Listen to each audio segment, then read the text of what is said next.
그야말로 역사적인 첫 방송이고요. 또 날짜를 저희가 잡다 보니까 4월 4일 날 11시 22분에 예, 내란 우두머리 혐의를 받고 있는 당시의 대통령, 예, 그리고 이 피고로 지금 재판을 받고 있는 대통령이기도 하죠. 파면시킨 이후에 주말을 보내고, 그리고 또 주말을 봤더니 완전히 세상이 봄날이 됐어요. 뭐 꽃도 피고 이런 날, 이 좋은 날 4월 7일 월요일에 첫 방송을 또 여러분하고 함께 하게 됐습니다.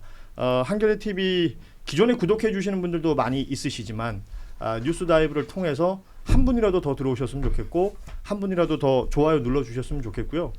그리고 한 분이라도 더 매불쇼 말고 이쪽으로 와주셨으면 좋겠습니다. 예, 경향 TV 말고 이쪽으로 와주셨으면 좋겠습니다. CNN, BBC 시청자 여러분들도 언제나 환영하고 있으니까요.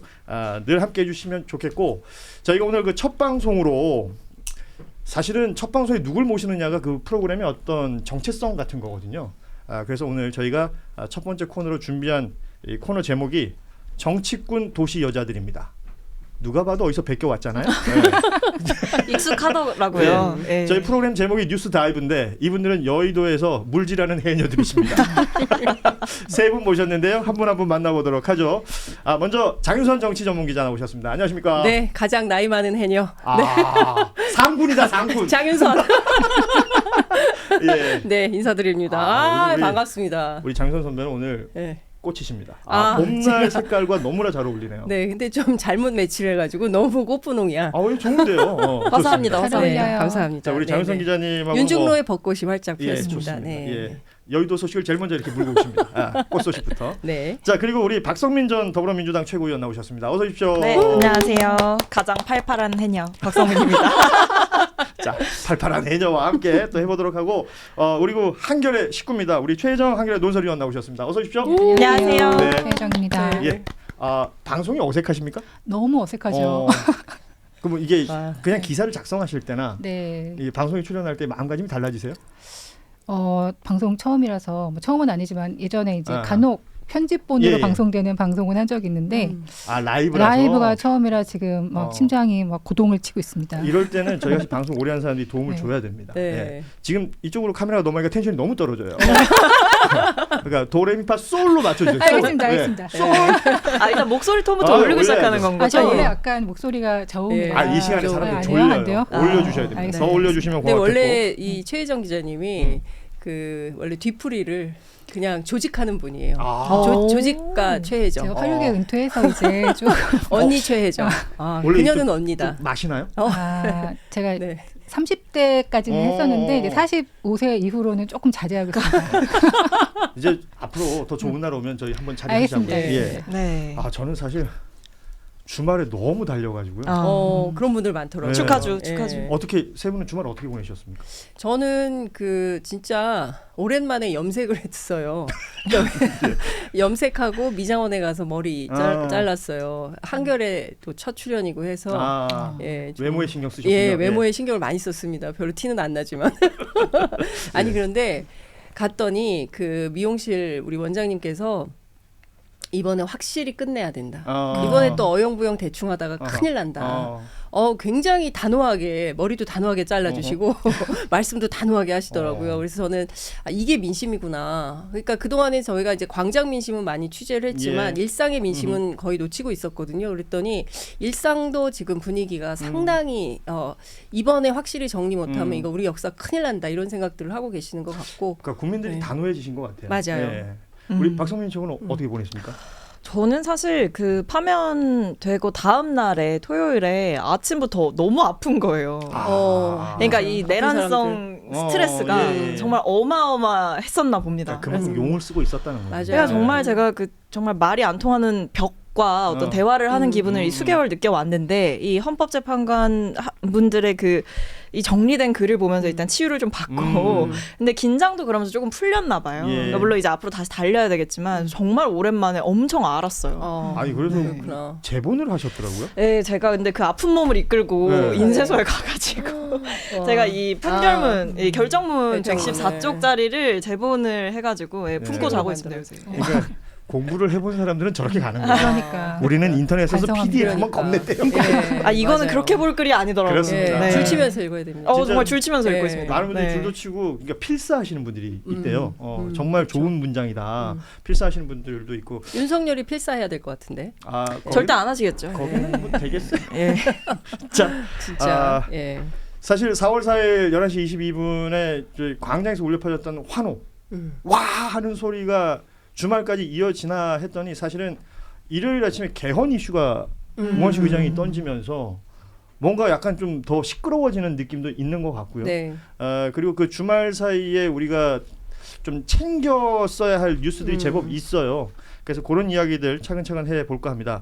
자, 지금 뉴스 다이브 한겨레 TV에서 라이브로 지금 진행이 되고 있고 매일 월요일부터 금요일까지 같은 시간에 방송이 될 건데 현재 638분 동접입니다. 일단은 1000명을 넘겨주시기 바랍니다. 지금 제가 이제 확인해본 결과 아직 매부쇼가 안 끝났어요. 여기 빨리 끝났으면 좋겠습니다. 네. 예, 그리고 전화할까요, 체육한테? 뭐 끝내라. 괜찮습니다. 예, 예. 뭐 거기도 또 열심히 하셔야 되니까 저희는 또 저희 나름대로의 경쟁력을 가지고 이야기를 나눠보도록 하겠습니다. 저는 그 파면 직후에 그 다음 날 돼서 제일 먼저 챙겨봤던 뉴스 중에 하나가 왜 관저에서 안 나가지였어요. 왜냐하면 저희 문재인 대통령 케이스를 보면 5월 10일 날 취임을 한다. 그래서 5월 10일 0시부로 청와대를 개방한다 그랬단 말이에요. 그런데 문재인 전 대통령은 사저를 저기 양산에다가 했으니까 맞아요. 내려갔다 취임식 참석하기는 그러니 하루 좀 딜레이하자 뭐 이런 얘기가 있었잖아요. 네. 근데 절대 받아들이지 못했다. 맞아요. 그래서 호텔에서 주무시고 취임식 갔었잖아요. 그렇죠. 그럼 그 케이스를 보자면 파면이 되면 즉시 관저를 비워야 되는 게 맞지 않아요? 당연하죠. 당연하죠. 예. 근데 왜 안 비웁니까? 아니 안 비우는 것도 안 비우는 거지만 언제까지 비우겠다 정도는 얘기를 해야 되는 그쵸. 게 그게 경우가 있는 거예요. 근데 이 사람들은 불러다가 뭐 변호인단 불러다 밥 먹이고 나경원 의원 불러다 차 마시고 국회의원들 불러다가 뭐 하고 계속 이렇게 대통령 놀이를 지금도 하고 있는 겁니다. 그리고 제가 오늘 경호처 쪽에 취재를 해봤더니 뭐 지금 오늘 아침에 또 박관천 경정께서 뭐 김건희 씨가 자기는 직접 나가려고 하는데 뭐 닥달을 하고 있다 뭐 이런 내용이 나와서 확인을 해봤더니 실제로 경호처 쪽에 그 어떤 내용도 통보해 주는 게 없다. 일절 통보가 없는 상태다. 그러니까 경호 쪽은 전직 대통령이잖아요. 그러니까 뭐 준비를 해서 언제 어떻게 어디로 가겠다라는 얘기를 해주면 그에 맞춰서 준비를 하는 게 경호처라는 거예요. 예. 그러니까 우리 뭐 미리 나가라 마라 이런 얘기를 할 수 있는 게 아니라 윤 측에서 먼저 입장을 정하면 그에 맞춰서 그 준비를 하는 팀인 것인데 전혀 그런 내용이 없다. 일절 아무런 통보가 없다. 그래서 자기들도 조금 당혹스러운 이런 상황이라는 것이죠. 그러니까 이게 뭐 지금 뭐 9일 날 나간다, 아니다, 뭐 주말에 나간다, 이번 주에는 비울 것이다. 이렇게 언론의 억측은 있지만 실제로 어떻게 된다라는 내용이 전혀 없는 것이다라는 것이고 한 가지 지금 서초동으로 갈 거냐 아니냐 이것도 지금 알 수가 없는 상태라는 거예요. 예. 그러니까 서초동으로 간다고 하면 그 아크로비스타가 아파트기 때문에 임기 시작하기 전에도 6개월 정도는 있었잖아요. 관저 마련되기 전에. 그래서 그거를 그 프로토콜을 그대로 쓸지 아니면 새롭게 어떻게 할지 이거에 대한 로드맵을 세워야 되지 않겠습니까? 근데 그 내용이 아직 정리가 안 되고 있다. 실무부서에 아무런 얘기가 없어서 좀 난감한 이런 상황인 것 같아요. 댓글은 보니까 지금 나를 아직 못 받았나 봐요. 뭐 그럴 수 있겠네요. 손 없는 날. 뭐 무속 이런 것도 워낙 따진다고 네. 하는데. 터도 봐야 되고 갈 곳을. 아니 근데 박성민 총은 어떻게 보세요? 그러니까 일단은 저는 아직까지 좀 정신을 못 차렸구나 이런 생각을 한 게 이제 주말 동안 제가 되게 분노했던 기사 중에 하나는 뭐 오찬 만찬을 했다라는 기사도 있었는데 윤 전 대통령 측의 제안으로 나경원 의원을 불러서 1시간 정도 만났잖아요. 그렇죠. 그러면서 뭐 어려운 시기에 고생해줘서 고맙다 뭐 이런 이제 노고 치하를 하고 있는 광경을 보면서 지금 저럴 시간이 있나라는 생각이 드는 거예요. 왜 아직도 이제 본인이 파면된 거를 이제 제대로 인지를 못하고 있나 이런 생각을 좀 했었던 것 같고 그리고 뭐 새로운 인생이 시작될 것 같다 이런 이야기를 이제 만찬에서도 했다라고 하는데 정말 네, 당황스러운 멘트였고요. 장래희망이 유튜브란 얘기가 있던데. 아, 네. 아마 곧 채널을 이제 개설하지 않을까라는 생각이 드는데 지금 아직도 그 본인이 나가야 되는 관절을 빠르게 비워줘야 되는 관절을 마치 자신의 작전 기지처럼 쓰고 있는 것 같아서 저는 굉장히 불쾌했다. 거기서 밥도 먹고 술도 먹고 차담도 하고 여러 가지 새로운 인생에 대한 구상도 하고 이러는 걸 보면서 좀 불안한 마음이 있습니다. 그 감정인 것 같아요. 불쾌하다. 왜냐하면 거기서 뭐 밥 먹고 술 마시고 차 마시고 다 국민 세금 아니에요? 그렇죠. 아니 우리 저 최정 의원께서는 과거 이제 박근혜 네. 탄핵 당시에 네, 네. 그때는 청와대 출입을 또 하셨다고요? 네, 그러니까 박근혜 대통령 청와대 출입 기자였죠. 네. 그러면 그때도 탄핵 당하고 관저에서 나올 때 하루 이틀 시간이 이틀 있었죠. 정도 이제 당시에는 삼성동 집으로 네. 돌아가야 되는데 거기 비워둔 지가 오래돼서 보일러 이슈 같은 게 있었고 난방 이슈가 있었죠. 네. 근데 사실 누구나 파면될 거라고 예상을 했잖아요. 당시에 다른 사람들은. 근데 그렇죠. 그 당시 청와대는 기각될 거라는 걸 확신을 하고 있었고. 뭐 3단 케이크 만들고 그랬던 거 아니에요? 7단 케이크입니다. 7단 케이크. 근데 그러다 보니까 이제 사실 생각이 있는 사람들이라면 미리 좀 정리를 하는 게 맞죠. 가서. 근데 누구도 그런 얘기를 꺼내지 못했고 뭐 파면이 어쨌든 닥치니까 그때 뭐 박 전 대통령도 충격을 받고 이제 급하게 하다 보니 뭐 한 이틀 정도는 뭐 용인을 해줄 수 있을 것 같아요. 뭐 그럴 수도 있겠다 싶은 생각은 드는데 지금은 언제 나간다는 얘기가 없잖아요. 그러니까요. 그리고 사람들을 불러다가 계속 이제 자신의 정치적 메시지를 전달을 하고 근데 좀 문제가 여기 관저 자체가 사실 거대한 증거란 말이에요. 그렇죠. 그러니까 관저 이전과 관련한 이 뭐 그 이슈들도 예, 있었고 골프 연습장, 뭐 드레스룸 뭐 이런 문제들도 있고 또 비화폰 서버와 그렇죠. 관련된 예, 그 지금 김성훈 경호차장이 계속 같이 붙어 있으니까 무슨 작당을 하는지 우리가 알 수가 없고. 그렇죠. 그러니까 그런 그 증거인멸에 대한 우려가 사실은 없지 않아요. 굉장히 아니, 중요한 이슈죠. 이게. 그래서 이걸 강제할 수 없는 거예요? 법률적으로는 그렇죠. 근데 뭐 언제까지 퇴거하시오. 그렇지 않으면 뭐 퇴거 불응 시 어떤 조치를 취하겠다라는 법률적 내용은 없는 거예요. 왜냐하면 그동안은 사실 이게 다 상식의 범주거든요. 그리고 염치라는 걸로 다 이제 굳이 뭐 규정을 마련해 두지 않아도 알아서 그냥 나가는 것인데 이 사람들은 그런 게 없는 분들이기 때문에 그야말로 그냥 안면몰수하고 국민 세금을 쓰든가 말든가 그리고 사실 거기서 일하시는 분들도 다 공직자에 해당하는 그렇죠. 분들이잖아요. 근데 그런 거에 대해서는 일종의 이제 공적 마인드가 제로다. 아무런 그런 생각이 없는 거다. 그러니까 저렇게 펑펑 돈을 쓰면서도 문제의식이 없고 이런 상태가 지속되는 거 아니냐. 그래서 저는 국회에서 운영이라도 열어서 지금 이게 어떻게 돌아가는지 정도는 점검을 하는 게 필요하다라는 생각이 좀 들어서 물어봤는데 아직 운영위를 잡을 예정은 없는 것 같아요. 근데 이게 좀 이런 조치가 필요하다라는 말씀을 좀 드리고 싶고 이제 최혜정 논설위원께서 말씀하신 것처럼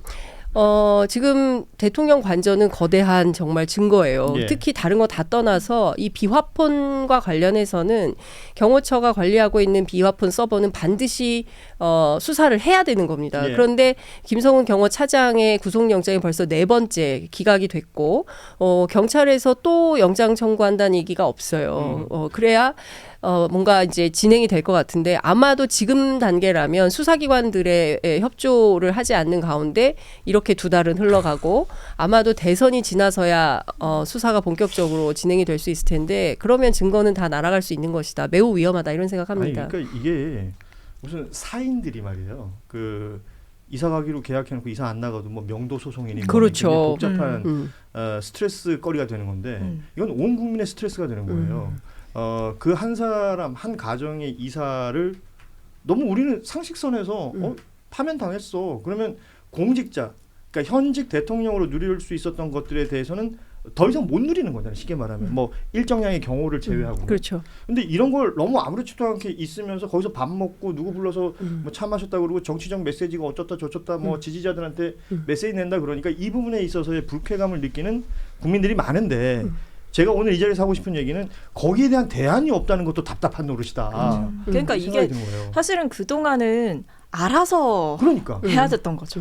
사실 우리가 모든 걸 다 제도로 규제할 수는 없는 거거든요. 그러니까 몇 시 몇 분 몇 초까지 나가야 된다 이렇게 하는 것도 좀 거기는 애매하잖아요. 좀 근데 여기는 좀 이래야 될 것 같긴 한데 어쨌든 제가 드리고 싶은 말씀은 두 개인데 일단 왜 아직도 정치를 하냐 이 질문을 하고 싶어요. 저는 파면됐지 않습니까? 파면됐으면 죄송합니다 하고 석고대죄 해도 모자랄 판에 자꾸 메시지 날리잖아요. 뭐 본인 지지자들 향해서 감사하다, 뭐 역사에 기록될 거다 칭송하고 있죠. 수고했다, 고맙다. 그리고 심지어 대선 승리해라 이런 이야기를 이제 쌍권 그 지도부한테 했단 말입니다. 그러면 이어서 질문을 좀 드리자면 왜 그러는 거라고 생각하세요?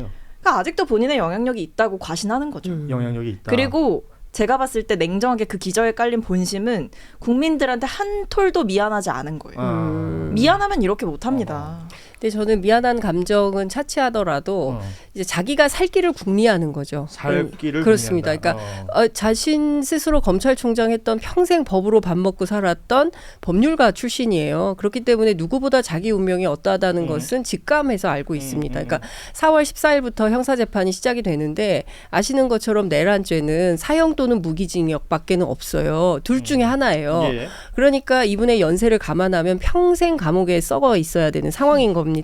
근데 그거를 이렇게 술 좋아하고 김치찌개 좋아하고 계란말이 아무 때나 먹어야 되고 토리도 끌어안고 이래야 되는 사람이 과연 그 징역사례를 견디겠습니까? 어떻게든 감옥 가지 않을 대안을 마련을 해야 되는데 지금 상황에서 본인이 선택할 것은 오로지 하나밖에 없어요. 정치투쟁. 예, 끊임없이 내란 선동을 통해서 본인의 세력을 구축하고 뭐 귀퉁이라도 하나의 집을 만든 다음에 뭐 이게 뭐 국민의힘이 그 역할을 해주면 좋겠지만 경우에 따라서 이게 분화가 됐을 때 또 다른 형태의 극우 정당을 만들어서 그 안에 본인이 이제 또아리를 틀고 재기를 꿈꾸는 거죠. 그렇게 해서 본인이 사면받지 않고서는 끊임없이 이제 죽게 생긴 거예요. 그러니까 어떻게든 탈출구를 마련하려고 끊임없는 내란 선동 메시지를 띄우는 것이고 그 결정판이 앞서 말씀하신 대로 청년이 이 나라의 주인공이고 자유 수호를 위해서 싸운 여정은 위대한 역사로 기록될 것이다.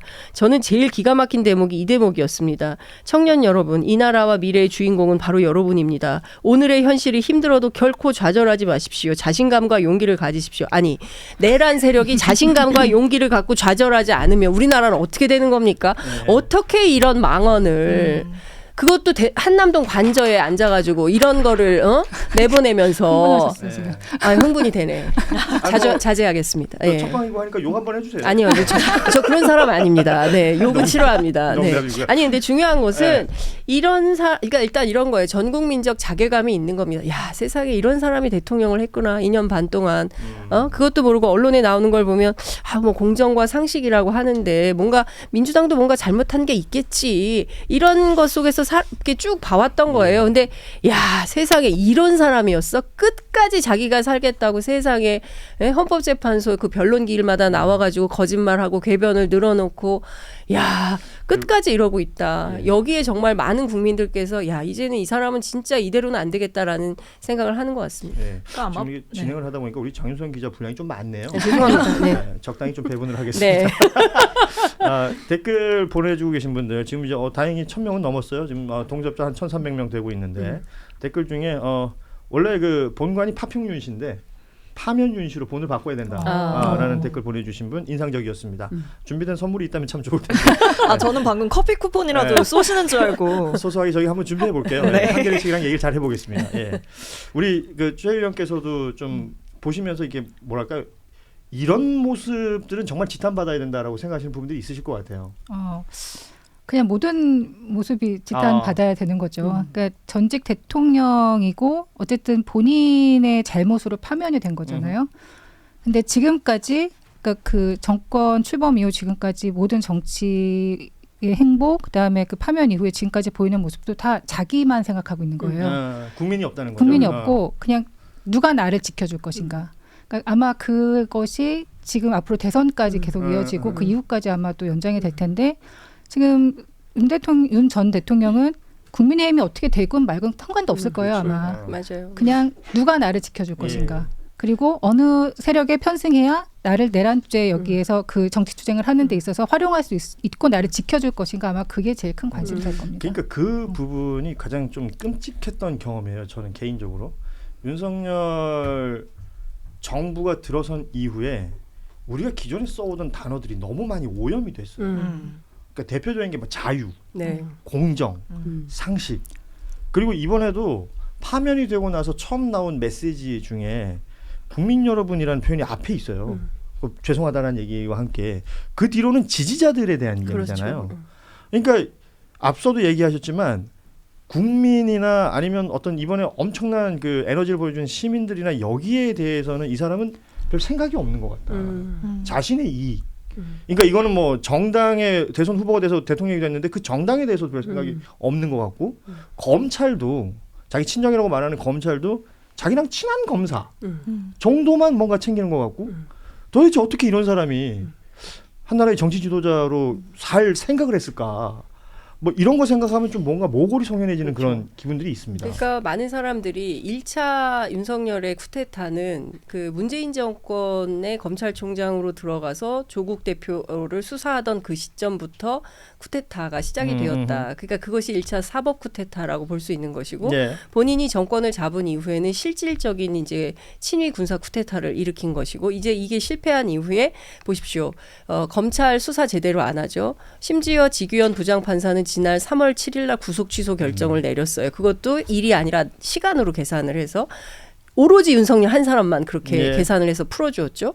그리고 심우정 총장은 즉시항고를 포기하고 지금까지도 즉시항고장을 안 냈다는 거 아닙니까? 그러니까 지금 보면은 법률 위반 상태가 유지가 되는 겁니다. 그리고 헌재가 38일이나 결정하는데 시간이 예. 걸렸어요. 그러니까 이 과정도 심상치 않다. 그러니까 어쩌면 지금 우리는 내란이 어쨌든 윤석열이라는 사람이 파면된 사실 원포인트로 요거 하나만 있는 것이지 그 밖에 저에 이렇게 쫙 펼쳐져 있는 내란 세력들이 염존해 있고 그리고 내란이 종결되었다, 종식되었다 이렇게 보기에는 여전히 위험 요소 굉장히 네. 많은 것이다. 이런 생각을 꼭 해야 될 것 같습니다.